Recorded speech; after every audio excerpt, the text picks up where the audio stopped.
ସମସ୍ତ ଶ୍ରଦ୍ଧାଳୁଙ୍କ ହୃଦୟରେ ସ୍ଥିତ ସେହି ପରମାତ୍ମାଙ୍କୁ ଆମେ ସ୍ମରଣ କରି ପୁଣି ଥରେ ଏହି କାର୍ଯ୍ୟକ୍ରମକୁ ଆଗକୁ ବଢ଼ାଇବା।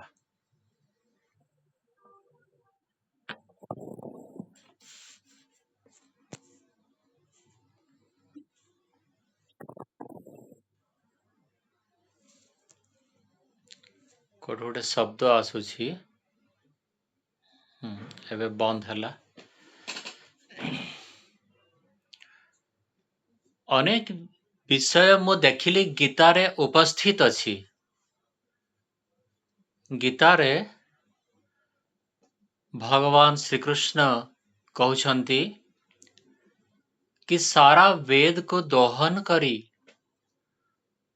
ମୁଁ ତୋତେ ବା ଅର୍ଜୁନକୁ ଧର୍ମ କଣ ସେଇ ବିଷୟରେ, କର୍ତ୍ତବ୍ୟ କଣ ସେଇ ବିଷୟରେ କହି ଚାଲିଛି। ତ ଆଜି ଗୋଟିଏ ସୂତ୍ରକୁ, ଗୋଟିଏ ଶ୍ଲୋକକୁ ଗୀତାର ଆମେ ଅଧ୍ୟୟନ କରିବା। ସେଇଟା ହେଲା ସର୍ବଧର୍ମାନ୍ ପରିତ୍ୟଜ୍ୟ ମାମେକଂ ଶରଣଂ ବ୍ରଜ ଅହଂ ତ୍ୱା ସର୍ବପାପେଭ୍ୟୋ ମୋକ୍ଷୟିଷ୍ୟାମି ମା ଶୁଚଃ ମୋକ୍ଷୟିମାମି ମା ଶୁଚଃ। ମା ଶୁଚଃ। ଭଗବାନ ଶ୍ରୀକୃଷ୍ଣ କହୁଛନ୍ତି, ହେ ଅର୍ଜୁନ, ଚିନ୍ତା କରନି। ମା ଶୁଚ। ମୋକ୍ଷୟିଷ୍ୟାମି ସର୍ବ ପାପେଭ୍ୟୋ ମୋକ୍ଷୟିଷ୍ୟାମି। ସବୁ ପାପରୁ ମୁଁ ତୁମକୁ ମୁକ୍ତ କରିଦେବି। ସର୍ବଧର୍ମାନ୍ ପରିତ୍ୟଜ୍ୟ। କଣ କଲେ ସବୁ ପାପରୁ ମୁଁ ମୁକ୍ତ କରିଦେବି? କହିଲେ କି ସବୁ ଧର୍ମକୁ ଛାଡ଼ି ଦିଏ। କୌଣସି ମନରେ ଦ୍ୱନ୍ଦ୍ୱ ରଖନି। ଏପଟ ଧର୍ମ, ସେଇ ଧର୍ମ ଭଲ, ଏଇ ଧର୍ମ ଠିକ, କିଛି ଦରକାର ନାହିଁ ଭାବିବାର। ସର୍ବଧର୍ମ ପରିତ୍ୟଜ୍ୟ। ତାହେଲେ କରିବେ କଣ? କହିଲେ ମାମ୍ ଏକମ୍ ଶରଣଂ ବ୍ରଜ। ମୋର କେବଳ ଶରଣ ପଶିଯା। ମୁଁ ତୋର ସମସ୍ତ କ୍ଲେଶ, ସମସ୍ତ ପାପକୁ ମୁଁ ନଷ୍ଟ କରିଦେଇ ପାରିବି। ୟାର ଅର୍ଥ ଅନେକ ପ୍ରକାରରେ କେତେଟା ଜାଗାରେ ଭିନ୍ନତାର ସହିତ କରିଦିଆଯାଏ। ଏଇଥିରେ ଦେଖନ୍ତୁ, କୌଣସି ଜାଗାରେ କର୍ମ ବିଷୟକ କଥା କୁହା ହେଇନି। ଏଇଠି ଧର୍ମ ବିଷୟକ କଥା କୁହାହେଇଛି। ଆଉ ଥରେ ମୁଁ ପଢି ଦଉଛି, ଅନୁମାନ କରନ୍ତୁ କୋଉଠି କର୍ମର ନାଁ ଅଛି କି? ସର୍ବ ଧର୍ମାନ୍ ପରିତ୍ୟଜ୍ୟ ମାମ୍ ଏକମ୍ ଶରଣଂ ବ୍ରଜ ଅହଂ ତ୍ୱା ସର୍ବ ପାପେଭ୍ୟୋ ମୋକ୍ଷୟିଷ୍ୟାମି ମା ଶୁଚଃ। ଏଇଠି କୁହାହେଇଛି କି ଧର୍ମକୁ ତ୍ୟାଗ କରିଦିଅ। ଅନ୍ୟ ସମସ୍ତ ଧର୍ମକୁ ତ୍ୟାଗ କରିଦିଅ। ଏଇଠି କୁହା ହେଇନି କି ସମସ୍ତ କର୍ମକୁ ତ୍ୟାଗ କରିଦିଅ। ଏଇଠି ଏଇ ବିଷୟଟାକୁ ଆମକୁ ଅନୁମାନ କରିବାର ଦରକାର କି ସର୍ବଧର୍ମ ପରିତ୍ୟାଜ୍ୟ, ତାର ଅର୍ଥ ଏଇଟା ନୁହେଁ କି ସର୍ବ କର୍ମ ପରିତ୍ୟାଜ୍ୟ। କର୍ମ କରି ଆମକୁ ଶହ ଶହ ବର୍ଷ ବଞ୍ଚିବା ପାଇଁ ବେଦରେ କୁହା ହେଇଛି। ସାରା ଗୀତା ବେଦର ରସକୁ ଆମ ସମକ୍ଷରେ ପରଷି କର୍ମ ପ୍ରବୃତ୍ତ କରିବାର ଅନେକ ଅଧ୍ୟାୟ, ଅନେକ ଶ୍ଲୋକ ଆମ ସମକ୍ଷରେ ରହୁଛି। ଗାଣ୍ଡିବ ଧନୁ ଯେତେବେଳେ ଛାଡ଼ିଦେଲେ ଅର୍ଜୁନ, ସେତେବେଳେ ଗୀତାର ଆରମ୍ଭ ହେଇଥିଲା। ଆଉ ଯେତେବେଳେ ଗାଣ୍ଡିବ ଧନୁଟା ସେ ଉଠେଇ ପକେଇଲେ, ସେତେବେଳେ ଗୀତାର ଅନ୍ତ ହେଲା। ତା ଅର୍ଥ, ଯେତେବେଳେ ସେ ବିଷାଦ ଯୋଗରେ ଦ୍ୱନ୍ଦ୍ୱରେ ପଡ଼ିଗଲେ ଅର୍ଜୁନ, କି ମୁଁ ଏମାନଙ୍କୁ ହତ୍ୟା କଲେ ମୋର ପାପ ହେବ, ଏଇ ଦ୍ୱନ୍ଦ୍ୱଟା ତାଙ୍କର ଥିଲା। ମୁଁ ଏତେ ଲୋକକୁ କାହିଁକି ହତ୍ୟା କରିବି? ମୋର କୌଣସି ରାଜ୍ୟର ଆବଶ୍ୟକତା ନାହିଁ। ତ ସେତେବେଳେ ତାଙ୍କର ସେଇ କର୍ମକୁଣ୍ଠତାକୁ ଦୂର କରିବା ପାଇଁ ସାରା ଗୀତା ଲେଖା ହେଇଛି। ଏବେ କିନ୍ତୁ ଏଇଠି କୁହାହଉଛି ସର୍ବଧର୍ମ ପରିତ୍ୟଜ୍ୟ।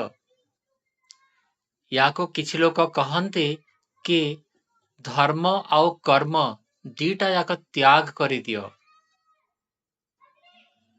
ସେଇଟା ଟିକେ ଅଲଗା ହେଇଯିବ। ସର୍ବଧର୍ମଂ ପରିତ୍ୟଜ୍ୟ ମାମ୍ ଏକଂ ଶରଣଂ ବ୍ରଜ। ମାମ୍ ଏକଂ ଶରଣଂ ବ୍ରଜ। ଏଇଠି ସବୁ କଥା ଅଟକି ରହିଲା କି ମୋର ଶରଣରେ କେବଳ ତୁ ପଳେଇଆ। ମୋର ଶରଣର ଅର୍ଥ କଣ? ଯାହା କିଛି ବି ତୁ କରିବୁ, ସେଇ ସବୁ ଯାକ ମୋର ଆଦେଶ ଅନୁସାରେ ତୁ କରିବୁ। ସେଇଥିରେ କୌଣସି ବୁଦ୍ଧି ଲଗେଇବାର ତୋର ଆବଶ୍ୟକ ନାହିଁ। ଯାହା କିଛି ମୁଁ କହିବି ସେଇଟା ହିଁ କରିବୁ।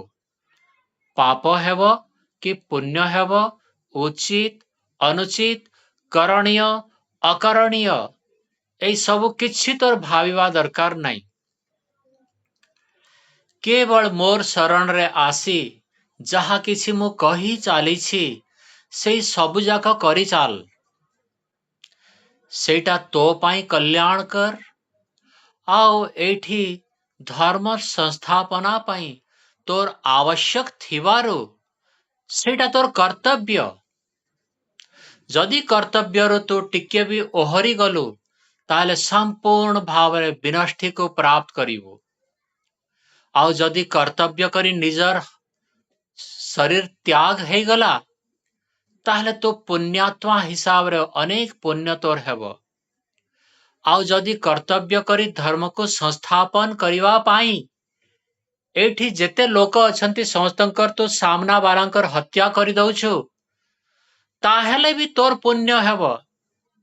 ତାର କାରଣ କି ଧର୍ମ ସଂସ୍ଥାପନା ତୁ ହିଁ କରିପାରିବୁ। ଆଉ ଏଇ ଯୋଗ୍ୟତା ତୋର ଏବେ ଯଦି ଏଇଠି ତୁ ଦେଖେଇଲୁନି, ତାହେଲେ ତୁ ନରକକୁ ଯିବୁ। ତା ଅର୍ଥ କଣ ହେଲା? ଭଗବାନ ଶ୍ରୀକୃଷ୍ଣ କଣ କହୁଛନ୍ତି? କଣ କର୍ମକୁ ତ୍ୟାଗ କରିବା ପାଇଁ କହୁଛନ୍ତି? ମୋଟେ ନୁହେଁ। ସିଏ କର୍ମକୁ ତ୍ୟାଗ କରିବା ପାଇଁ ମୋଟେ କହୁନାହାନ୍ତି। ତାଙ୍କର ନିର୍ଦ୍ଧାରିତ ଇଚ୍ଛା ଅଛି କି ଏଇଠି ବର୍ତ୍ତମାନ ଯୋଉ ଅଧର୍ମ କ୍ରିୟା ଚାଲିଛି କୌରବମାନଙ୍କ ଦ୍ୱାରା, ସେଇ ପକ୍ଷରେ ଯେତେ ଲୋକ ଦାୟୀ ଅଛନ୍ତି ସମସ୍ତେ ନିହତ ହେବାର ଆବଶ୍ୟକତା ଅଛି। ସେଇ ବ୍ୟକ୍ତିମାନେ ଯଦି ନଷ୍ଟ ନହେଲେ ଧର୍ମ ସଂସ୍ଥାପନା ହେଇପାରିବନି। ସିଏ ହୁଏତ ଗୁରୁଦେବ ଦ୍ରୋଣାଚାର୍ଯ୍ୟ ହେଇଥାନ୍ତି, ଭୀଷ୍ମ ପିତାମହ ହେଇଥାନ୍ତୁ, କୁଳଗୁରୁ କୃପାଚାର୍ଯ୍ୟ ହେଇଥାନ୍ତୁ, ବଡ଼ ଭ୍ରାତାଶ୍ରୀ କର୍ଣ୍ଣ ହେଇଥାନ୍ତୁ, କେହି ବି ହେଇଥାନ୍ତୁ, ସେମାନେ ଯଦି ଧର୍ମର ଆଡ଼ରେ ଆସିଛନ୍ତି, ସେମାନେ ଯଦି ଅଧର୍ମର କାରଣ ହେଇଛନ୍ତି, ସେମାନଙ୍କୁ ମରିବାକୁ ପଡ଼ିବ।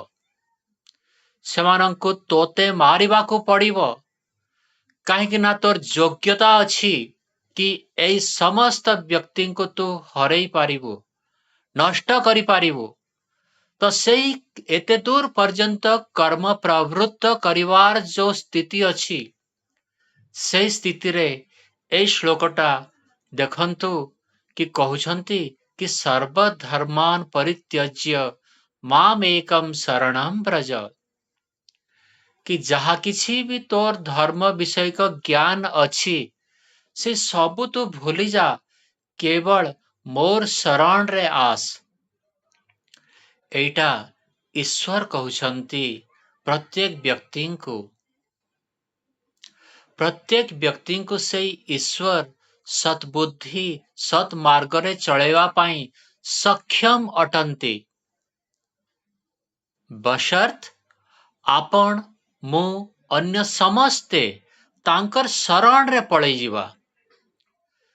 ଯଦି ସେଇଠି ଶ୍ରୀକୃଷ୍ଣଜୀ ସିଏ କହୁଥିଲେ ଅର୍ଜୁନଙ୍କୁ, ଆଉ ଅର୍ଜୁନ ଚାଲିଥିଲା ଯୁଦ୍ଧ କ୍ଷେତ୍ରରେ, ଠିକ ସେମିତି ଆମ ସମସ୍ତଙ୍କର ପ୍ରତ୍ୟେକଙ୍କ ମନ ଭିତରେ ପରମାତ୍ମା ଥିବାରୁ ସିଏ ଆମକୁ ନିର୍ଦ୍ଦିଷ୍ଟ ଦିଶା ଦେଇ ଚାଲିଛନ୍ତି, କିନ୍ତୁ ଆମେ ସର୍ବଧର୍ମଂ ପରିତ୍ୟଜ୍ୟ କରୁନୁ। ଆମ ଧର୍ମ ଧାରଣାକୁ ଆମେ ଭିନ୍ନ ଦୃଷ୍ଟିକୋଣରେ ଦେଖୁଛୁ, ଯୋଉଟା ପରମାତ୍ମା ଆମ ମନରେ ଇଶାରା କରି ଚାଲିଛନ୍ତି, ସେଇ ଇଶାରାକୁ ଆମେ ବୁଝିବା ପାଇଁ ବି ଚେଷ୍ଟା କରୁନୁ କିମ୍ବା ସମର୍ଥ ହେଇନୁ, ଯୋଗ୍ୟତା ହୁଏତ ନାହିଁ। ଏଇ ଯୋଗ୍ୟତା, ଏଇ ଇଚ୍ଛା ଆଉ ଏଇ ଯୋଉ ଚେଷ୍ଟା ପ୍ରଭୁଙ୍କର ଶରଣାଗତି ହେବା, ଏଇଟା ଜ୍ଞାନର ଗୋଟିଏ ପରିପକ୍ୱ ଅବସ୍ଥା ଅଟେ। ଏଇ ଦୃଷ୍ଟିକୋଣରୁ ଆମକୁ ଭାବିବାକୁ ପଡ଼ିବ, ଜାଣିବାକୁ ପଡ଼ିବ।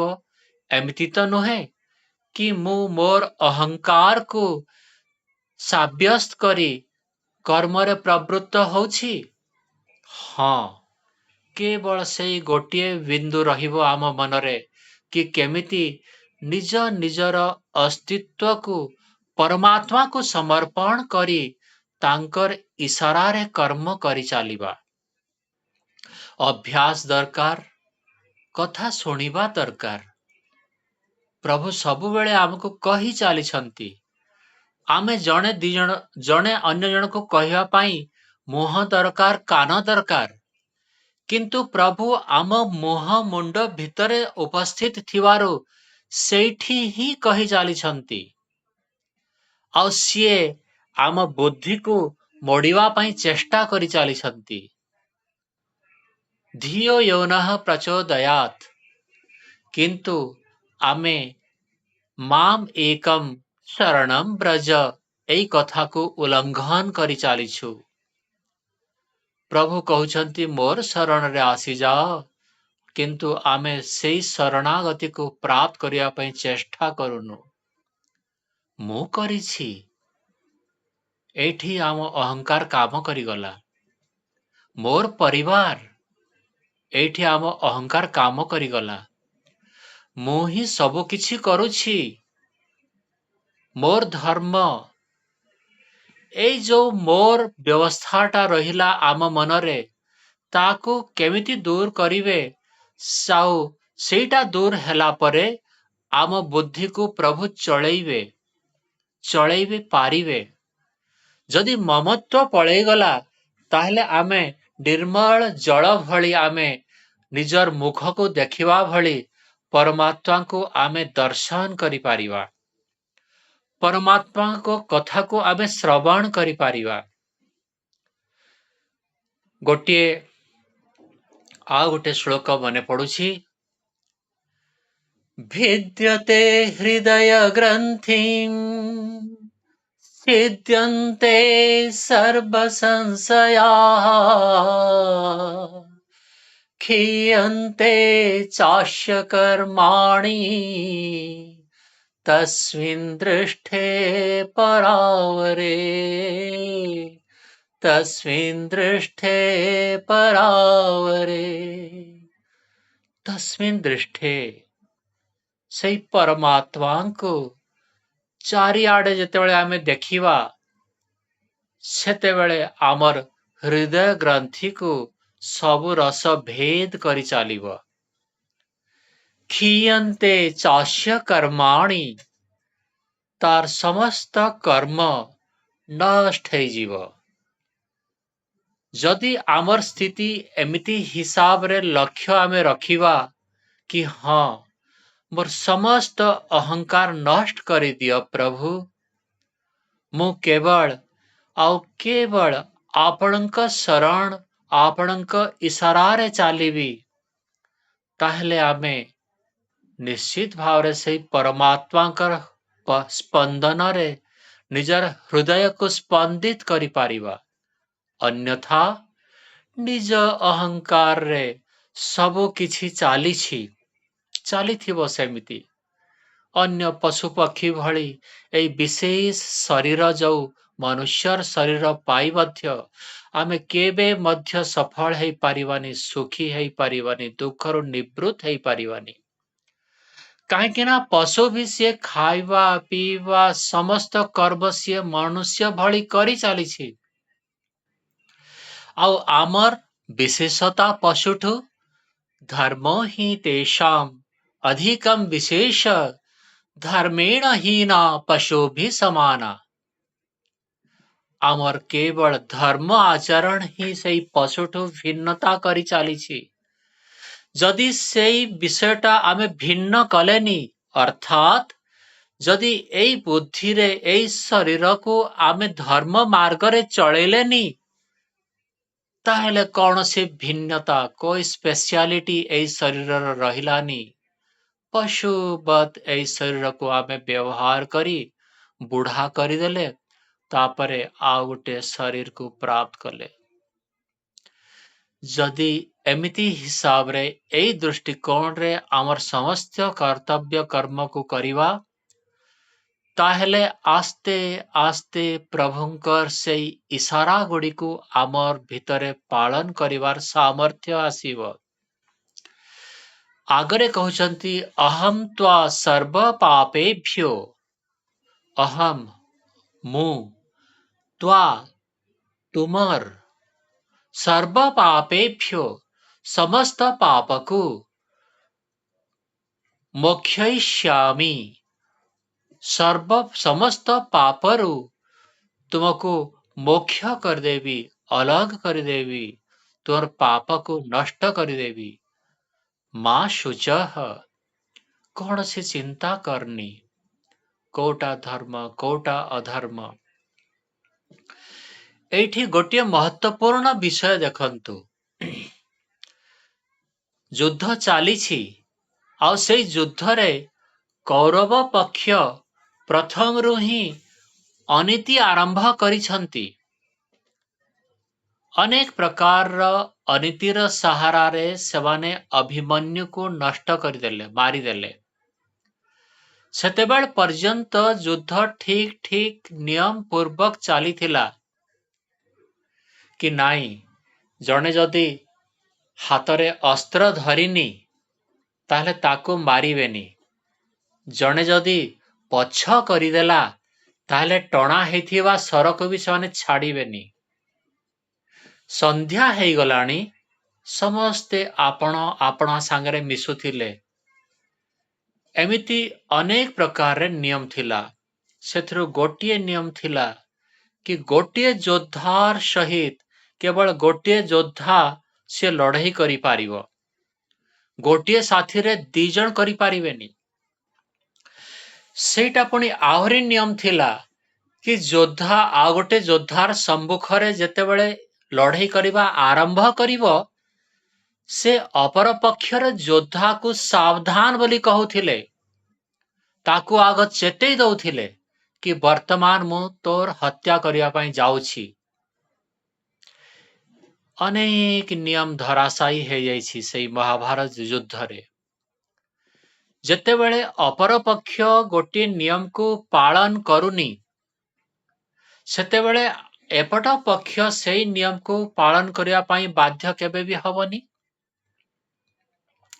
जदि सोमनाथ मंदिर 17 थर लुंठन हेला आपण मानकर जानिबा पाई मु कहि दउछि से राजा से तत्पर थिले कि नाई मु युद्ध करिवि।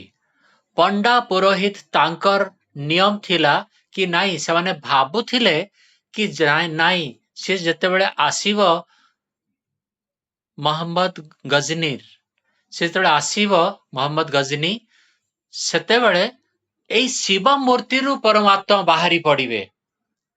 से राजा को कहले अरे तू कौन चिंता करुछु, तोर चिंता करवा दरकार नहीं, तू निश्चित भाव रे अचिंता रह। एई शिव मंदिर रे सांगे सांगे परमात्मा त्रिशूल धरिक धाइबे आ सब काम करिवे। राजा तुम पड़िला 17 थर लुंठन हेला। से 1200 जाक जेते आमर पंडा पढ़ियारी मोटा थिले खाली ठेंगा गोटे गोटे धरी थांते तो गजनी से फेरी जाई थांता, से करि पारि न थांता लुंठन। आउ तापरे राजा अछि। एई कहिबा तात्पर्य एथिरु आपण जानंतु कि धर्म नारे अधर्म कले सेई अधर्म आपण को रक्षा करि पारिबनी।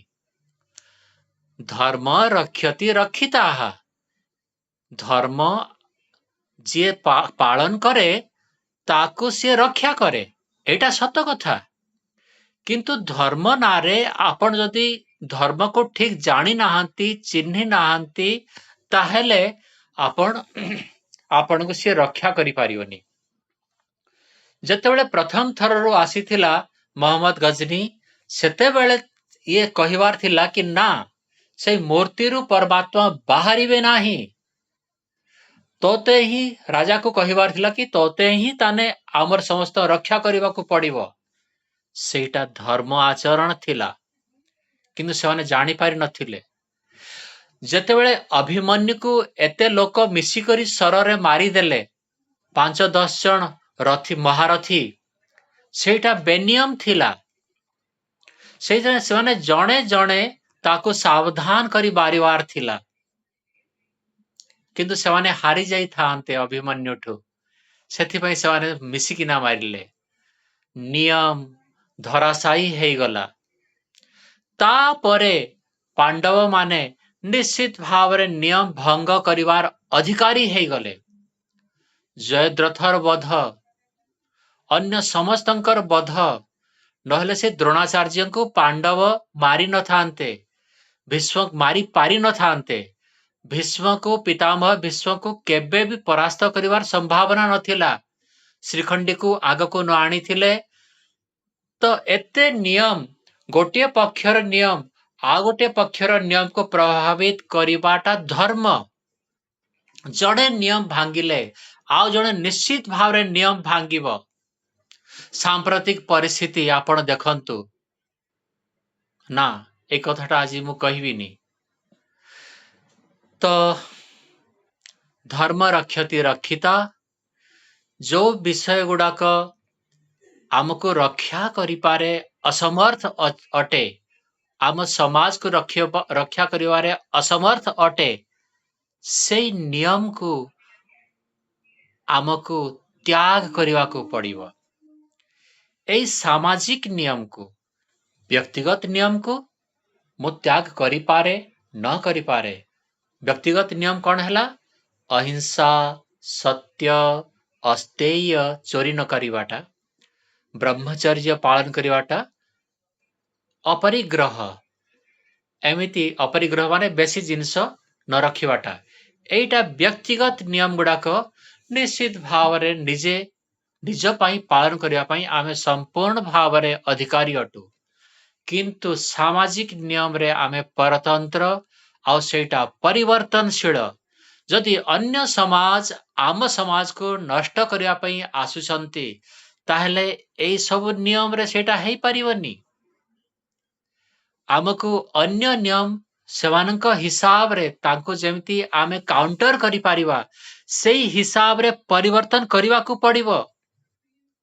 गोटे संप्रदाय आमको गाजर मोली भली काटी चाली थिबे, आमको देखिबा को पड़िबो कि आमर कर्तव्य वर्तमान केमिति हिसाब रे मु नियम को परिवर्तन करिदेबी जेमिति कि सेमाने आमको गाजर मूली भावी करी काटी पारिबेनी। आ गोटे संप्रदाय अनेक कूट कपट छंद करिकिना आम लोक मानक ट्रांसफॉर्मेशन कर दउथिबो नै जाउथिबो सेपटे तांको पटको आमको ही नियम परिवर्तन करने को पड़िबो। आमे किं कर्तव्य विमूढ़ हे रहिबार आवश्यकता नहीं और सेटा नियम भी नुहे। एते परिस्थिति रे भी माम एकम शरणम ब्रज एटा संभव अटे। जहा जहा भी करी चालिबे समस्त जिनिस को परमात्मा को समर्पण करी चालिबे।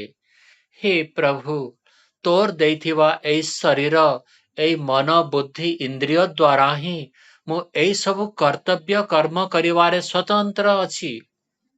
हे दयालु मते आहुरी शक्ति सामर्थ्य प्रदान कर जेमिति कि मु मोर समाज को रक्षा करिवारे सफल हे पारिबी।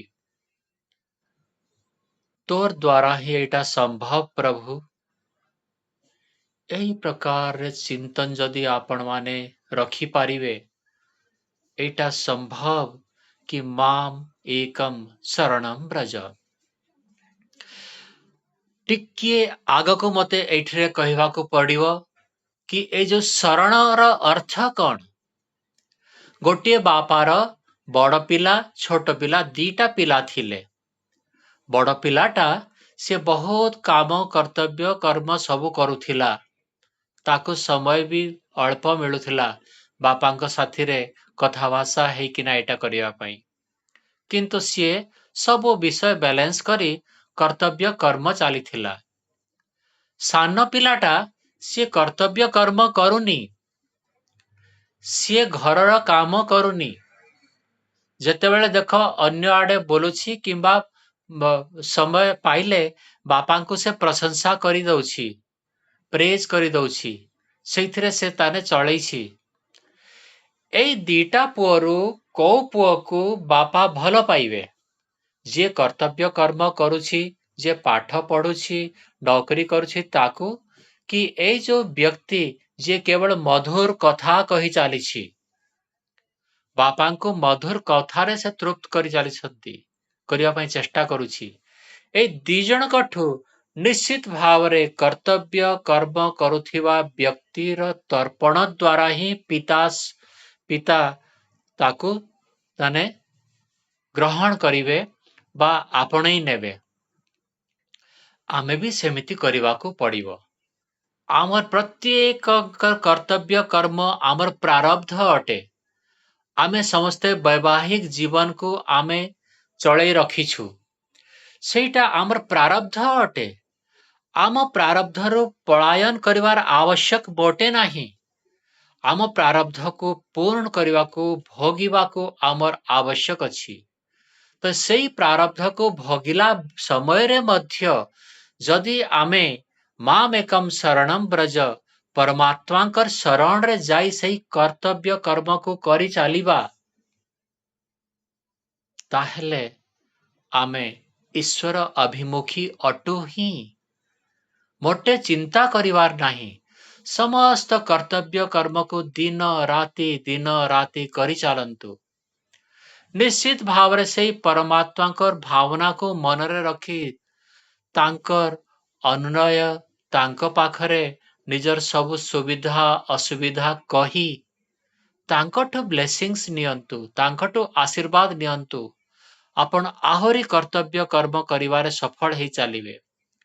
एमिति भावरे गीतार ए जो आम उपरे प्रभावटा कर्तव्य अभिमुखी परमात्मा को शरणागत हे केमिति करिवा से कथाटा एथिरे लेखा हेछि कि समस्त माने धर्म त्याग करी केवल मोर शरण रे आसी जाओ ता अर्थ हेला मु जहा जहा वेद रे कहिछि से वेदर कथा गुडाक से दर्शन शास्त्र कथा गुडाक जेमिति हिसाब रे लेखा हेछि से सबु गुडाक मु कहिछि जोटा कि गीता रे भी लेखा हेला ताकू कर्तव्य कर्म हिसाब रे निभेई चाल मो निश्चय प्राप्त हेबी एमिति धारणा रे आमे समस्ते आगको जीवा आउ निश्चित भाव रे प्रभु हमको दया रखी दया करी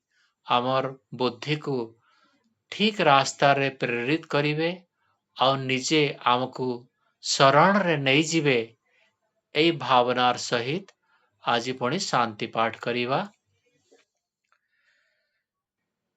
ओ